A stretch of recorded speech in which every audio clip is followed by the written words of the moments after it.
Hey, what's happening, Gothamites? I'm K-Wing, and today we're talking about the Wrath, an evil version of Batman while wearing the 70s Batsuit because it looks spiffy. This is Arkham Wednesdays. Time to learn stuff while punching crime in the face. Now, I know Wrath appeared lately in the new 52 Batman series, but I don't really want to spend an in-depth amount of time talking about him. That Wrath was even crazier than his Bronze Age counterpart. This character is basically the opposite of Batman in every single way. So, like an 8-year-old Bruce Wayne, the young Wrath saw his burglar parents gunned down in front of him by a rookie cop instead of a, hoodlum.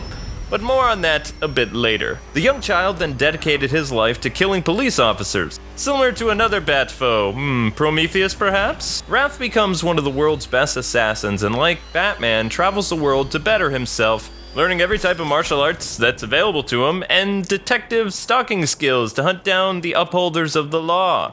Corrupt or innocent, doesn't matter to Wrath. Eventually, this led the killer to Gotham in Batman Special No. 1, 1984. So I know what you're probably asking yourselves, what is the driving force behind this Batman clone? Well, there's one type of psychological issue this guy has, and that's being a perfectionist.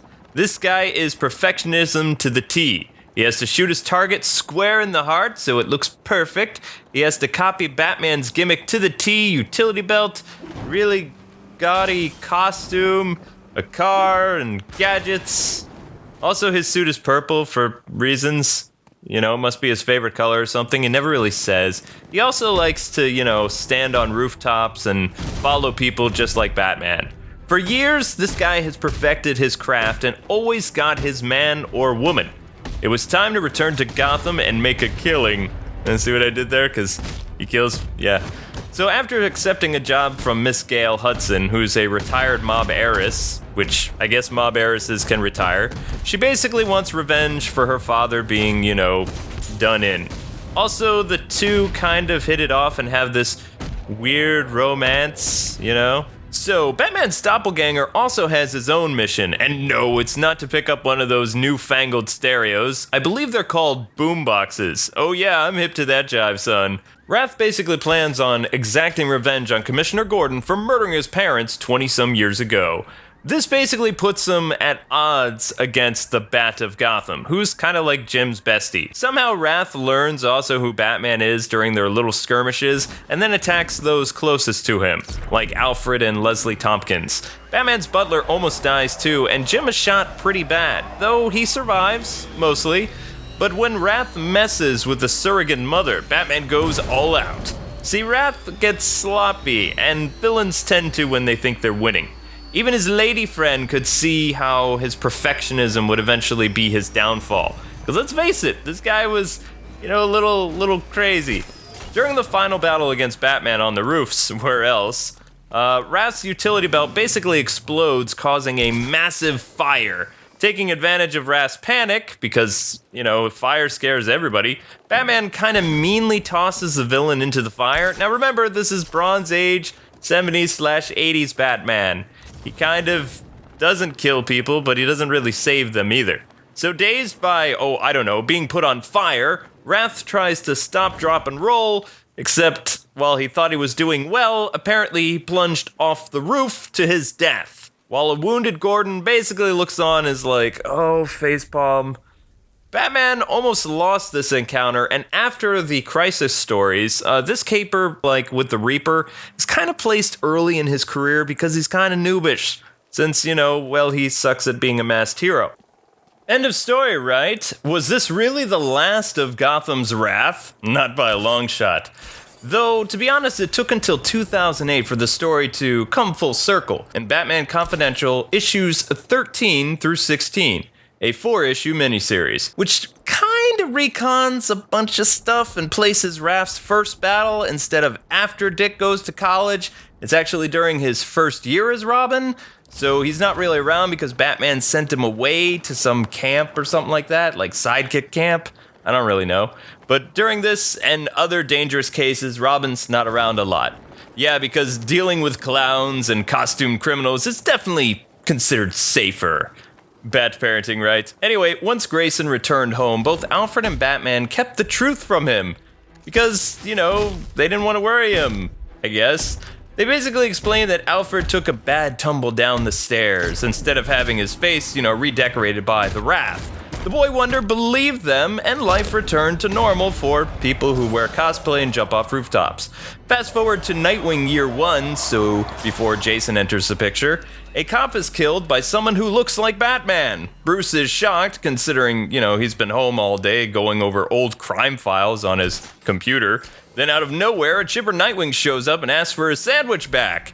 You can't beat PB&J in the Batcave that's made by Alfred. It's delicious. Grayson says something witty and Batman gets all upset and then throws Nightwing sandwich on the cave floor. Why sandwich? You were so young. So Batman is like, yo, Dick, why are you here? I can handle this case by myself. And Nightwing's like, well, the Titan computer noticed something strange in Gotham. Well, stranger than a 6-foot bat in Gotham terrorizing folks. The reader then learns, of course, of Grayson's Titan exploits, of fighting Deathstroke, getting an alien girlfriend, and becoming Nightwing, along with saving the world more than Batman. Titan 80s stuff. After that, they chat about the murders in Gotham.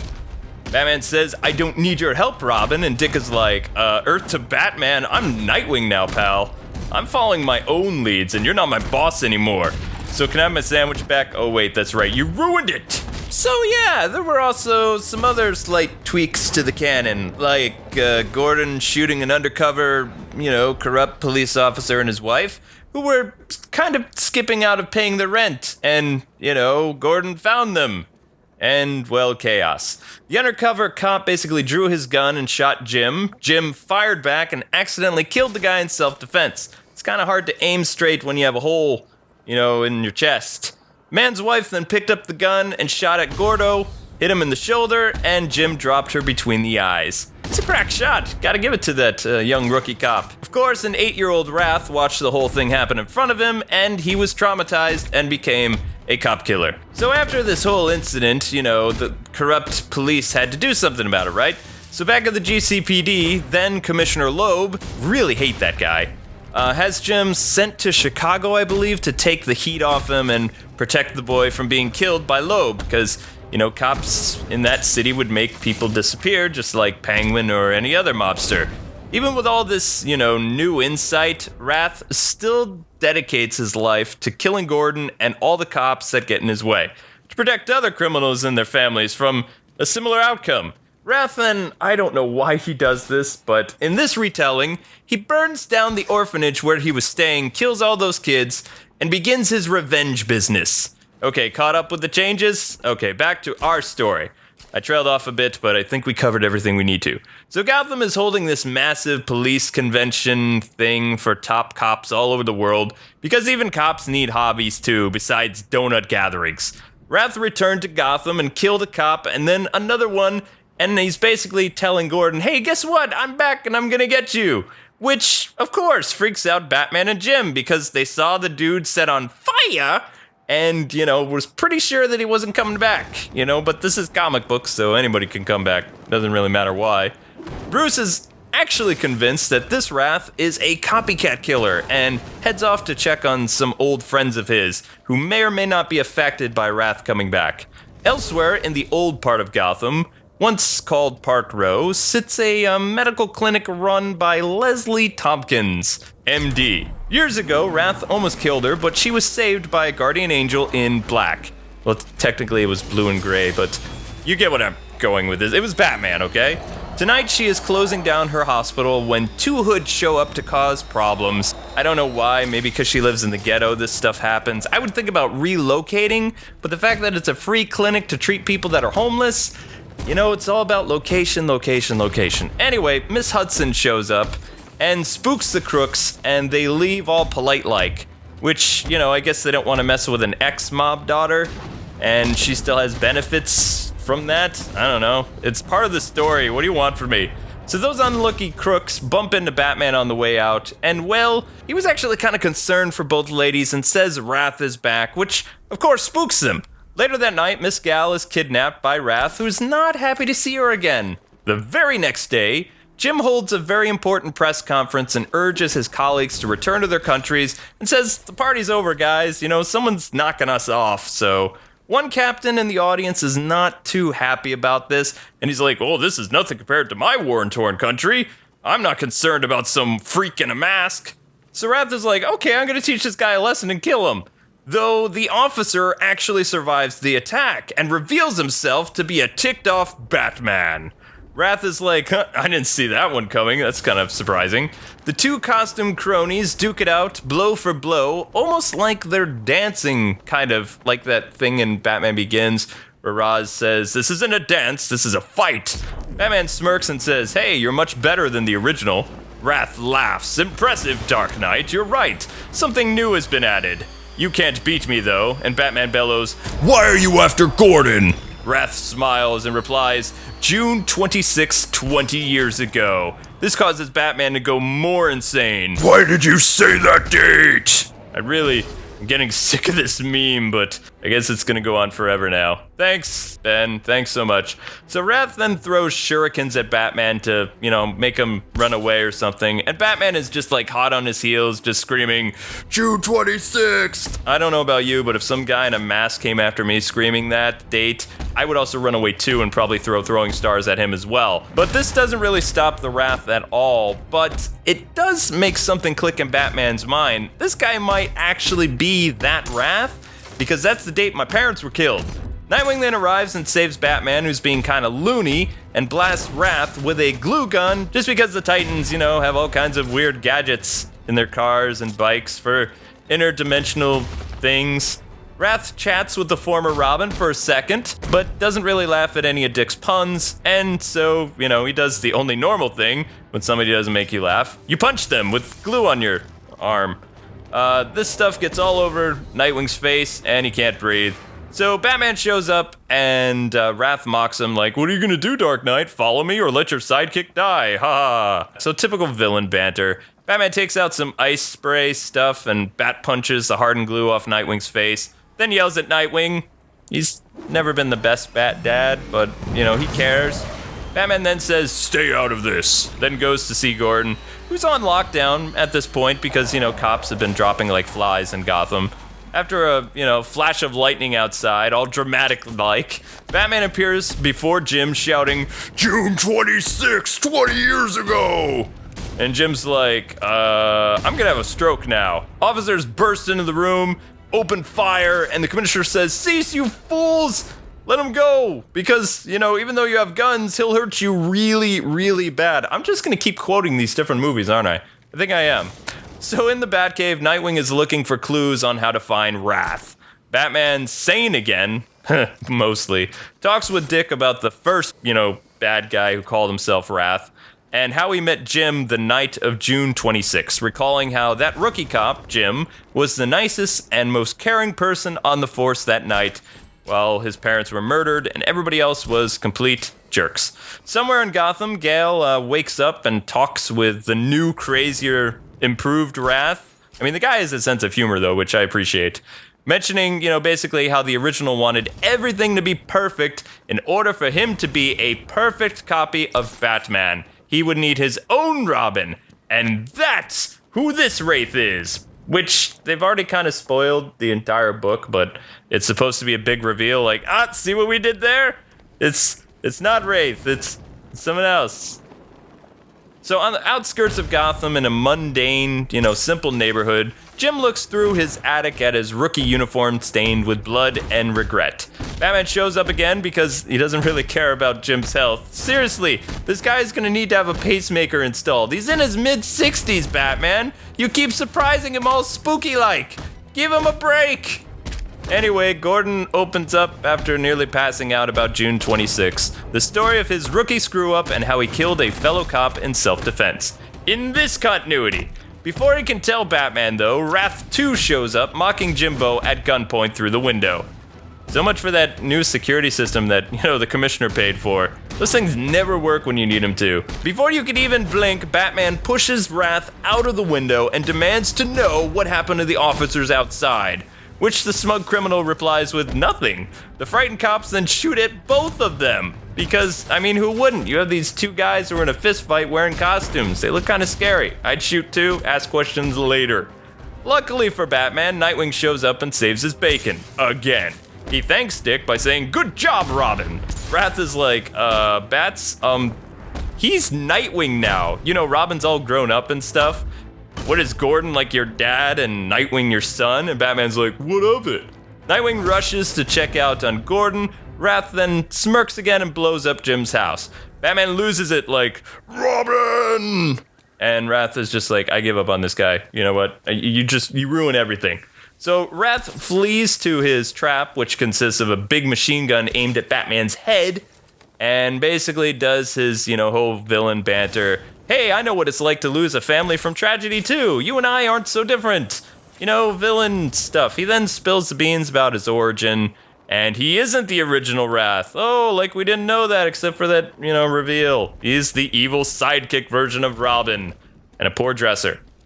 So he's basically here to make Batman pay for killing his mentor. This entire exploit of him coming to Gotham, where he could have been anywhere else, doing the Wrath thing, he had to come to Gotham to make Batman pay for what happened to his partner so many years ago. Wrath 2 also says, you know what? My mentor really admired you. He thought you were two sides of the same coin. Sounds like a Two-Face reference, doesn't it? It might have been. The toys, the costume, the raspy Clint Eastwood voice. He did it all just like you. He even got himself a kid sidekick. And of course, the police chopper comes in, ruins everything, and Wrath is pretty upset by this, because, he was monologuing, and the police were so rude to bring in their noisy chopper when he was getting to the good stuff. So then Batman vanishes all ninja-like. After searching through the rubble, he finds Gordon and Nightwing fine and dandy inside, get this, a Bat Panic Room that Bronze Age Batman had installed just in case something crazy happened, like, Jim's house exploded. Gordon continues his story and basically says, I feel really responsible for these Wrath characters, and Batman says, oh, Jim, you didn't create these murderers, Jim. Wow, my voice is still not back from the Batman Begins stream. Batman's like, it's not like one criminal created me, haha. And Nightwing just has this odd look on his face, like, really? Because, that is kind of what happened. In the Batmobile, the two reminisce, old school dynamic duo, heart to heart. Bruce says, Wrath 2 is you, Robin. And Nightwing is like, oh, again with, whatever. I'm Nightwing, but holy, he trained his own Robin, Batman. And Batman's just like, get out of my car, never do that again. He's like, what? It's a holy mannerism. Fine. He then tells Dick to search some orphan database for our groomed crazy Wrath 2. And now it's time for the final showdown between Batman and Wrath 2. Apparently Bruce placed a homing device on fake Wrath when the two jumped out the window back at Gordon's place. And this leads our heroes back to the villain's base. They have a massive Batmobile/Jeep tank battle, which is pretty cool. Don't want to spoil it.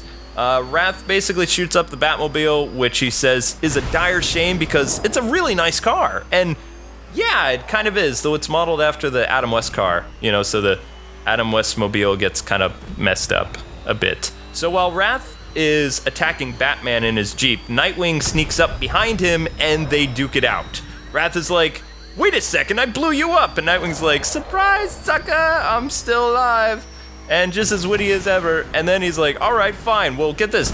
I beat Batman twice. What can you do? A lot, Mr. Elliot Cladwell. And Wrath is like, what? How do you know my name? Anyway, we learned that Wrath 2 wasn't the only apparent sidekick of the original crazy, perfectionist guy. Apparently, the first Wrath kidnapped 4 other orphan kids by police, whether it was, police-related crimes or innocent bystanders that got caught in the crossfire of gang wars or whatever. In any case, they didn't survive the twisted school of hard knocks from Wrath. This causes Wrath 2 to go a little bit loony, and he then sees how well the real Batman and Robin work together. Even though it's Nightwing and Batman at this point, but whatever. So he learns that he's nothing like his predecessor. He gets his butt whooped, gets arrested, locked up, and never seen or heard from again.